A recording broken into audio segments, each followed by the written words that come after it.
کل کی تفسیر میں آپ حضرات کے سامنے جو مضامین آئے تھے ان میں بتایا گیا تھا کہ جو لوگ اپنا مال راہ خدا کے اندر خرچ کرتے ہیں اس کی مثال ایک دانے کی دے کر کے اللہ تبارک تعالیٰ نے دنیا کے تمام انسانیت کو سمجھایا کہ کاشتکار زمین میں ایک دانہ بوتا ہے، اس سے ایک بال اگتی ہے اور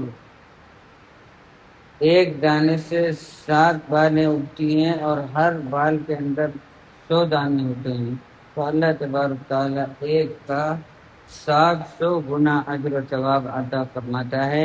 واللہ یضاعف لمن یشاء، اور جس کے لیے اللہ تعالیٰ اس سے بھی زیادہ عطا کرنا چاہے وہ اللہ تبارک تعالیٰ کی قدرت اور اللہ تبارک تعالیٰ کے خزانے ہیں۔ چونکہ اللہ تبارک تعالیٰ کے خزانے تو بے پناہ بھرے پڑے ہیں، اللہ سے مانگنے والا ہو اللہ تبارک تعالیٰ اتنا دے دیتا ہے جتنا اللہ سے مانگتا ہے۔ بہرحال ہمارے مانگنے میں کمی ہو سکتی ہے، طریقہ غلط ہو سکتا ہے، مگر اللہ تبارک تعالیٰ کے دینے میں کوئی کمی نہیں۔ بہرحال یہ سب کچھ تو آپ اس سے پہلے تفسیر کے اندر ملاحظہ کر کے آئے ہیں۔ البتہ آج کی تفسیر کا عنوان آیت نمبر 264 سورۃ البقرہ، یا ایھا الذین آمنوا لا تبطلوا صدقاتکم بالمن والأذى۔ اس آیت کے تحت واضح کیا جائے گا کہ جو لوگ اپنا صدقہ خیرات کسی غریب مستحق کے لیے دیتے ہیں اور پھر اس صدقہ اور خیرات کے پیچھے احسان جتلاتے اور اس کو تکلیف پہنچانے کی کوشش کرتے ہیں، تو اللہ تبارک تعالیٰ کے یہاں پہ ایسا صدقہ باطل، بیکار اور اکارت اور ضائع ہے۔ آگے تشریف کرو، آپ بھی آگے دیکھو۔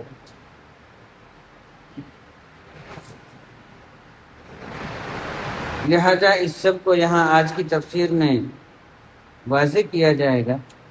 بس آج کی تفسیر انہیں تمام مضامین اور باریکیوں پر مشتمل ہوگی۔ آپ حضرات انتہائی غور سے اور نہایت ہی دھیان و توجہ سے ملاحظہ فرمائیں۔ سب سے پہلے آیت کا ترجمہ آپ حضرات ملاحظہ کریں۔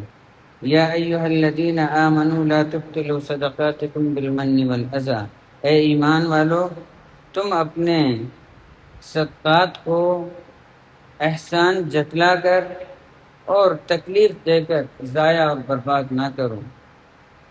فَمَثَلُهُ كَمَثَلِ صَفْوَانٍ عَلَيْهِ تُرَابٌ، ایسے صدقہ کی مثال ایسی ہے کہ ایک چٹان ہے جس کے اوپر مٹی پڑی ہے، اس مٹی کے اس چٹان کے اوپر ایک زوردار بارش پڑی،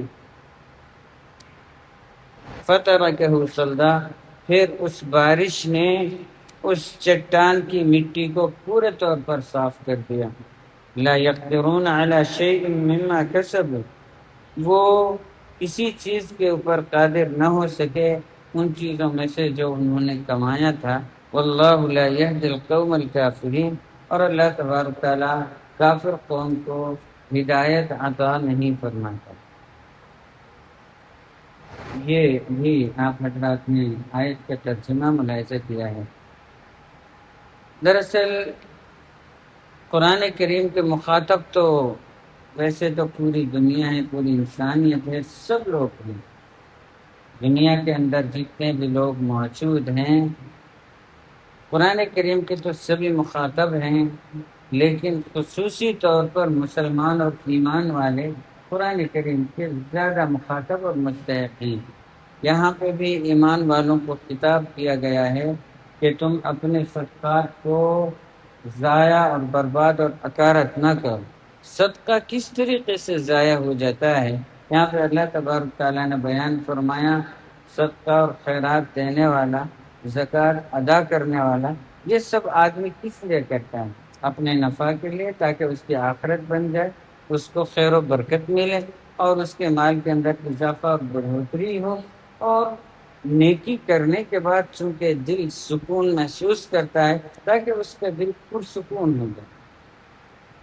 لیکن اگر صدقہ کرنے والے کے اندر دو خرابیاں آ گئی جو قرآن کریم نے یہاں پہ بیان فرمائی، من اور اذا۔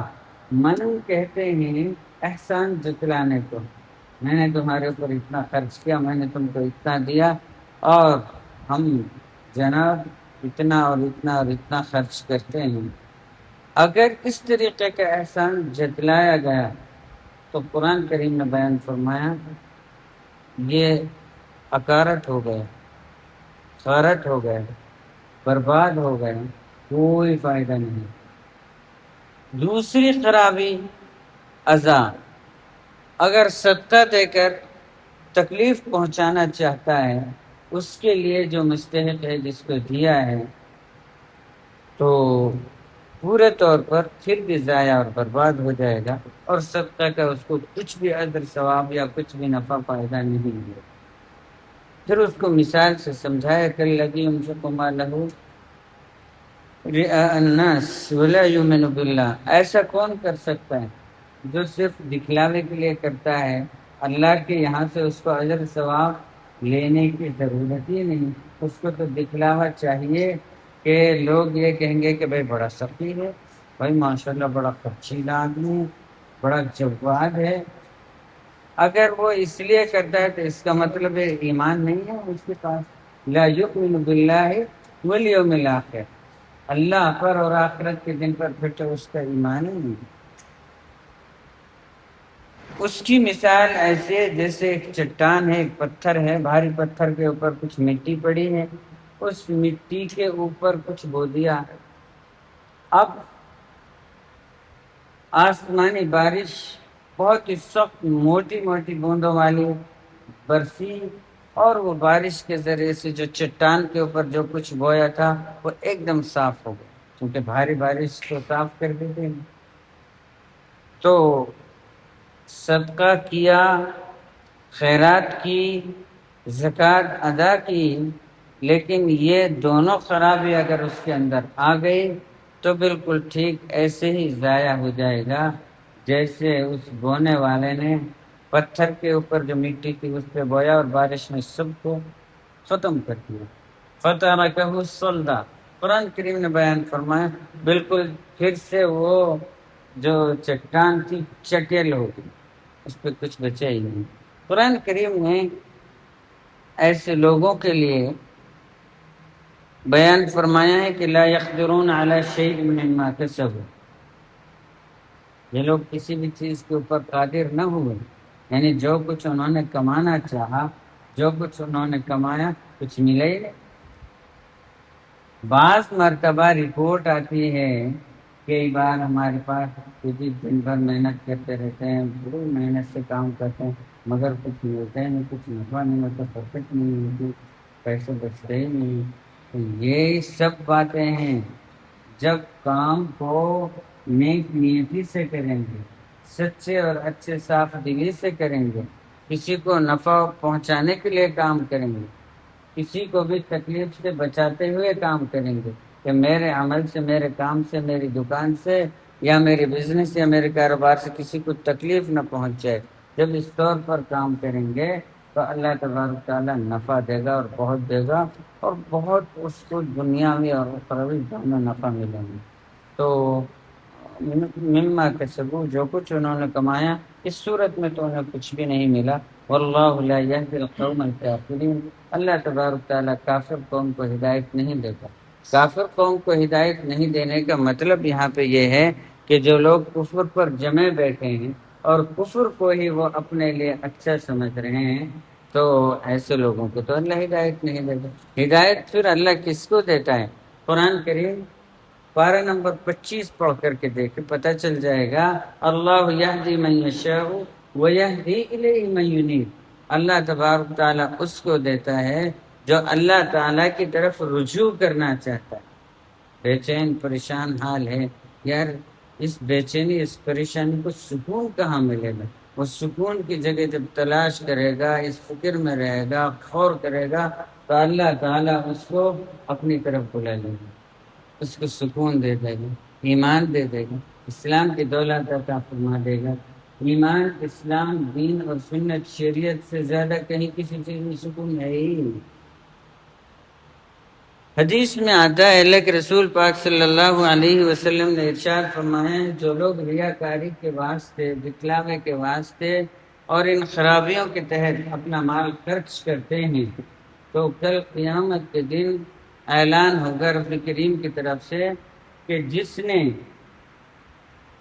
میرے ساتھ شرک کرتے ہوئے کوئی بھی مال خرچ کیا یا کوئی بھی عمل کیا، وہ اس کا ثواب اسی سے لے لے جس کو میرے ساتھ شریک کیا تھا۔ تو اللہ تبارک تعالیٰ کے یہاں پہ تو شرک بالکل بھی قبول نہیں، شرک کسی بھی شکل میں قبول نہیں، کسی بھی صورت میں شرک قبول نہیں۔ بہرحال آج کی تفصیل ان سب تک ہوئی۔ اللہ تبارک تعالیٰ ہم سب کو خوب سے خوب تر عمل کی توفیق نصیب کیجیے۔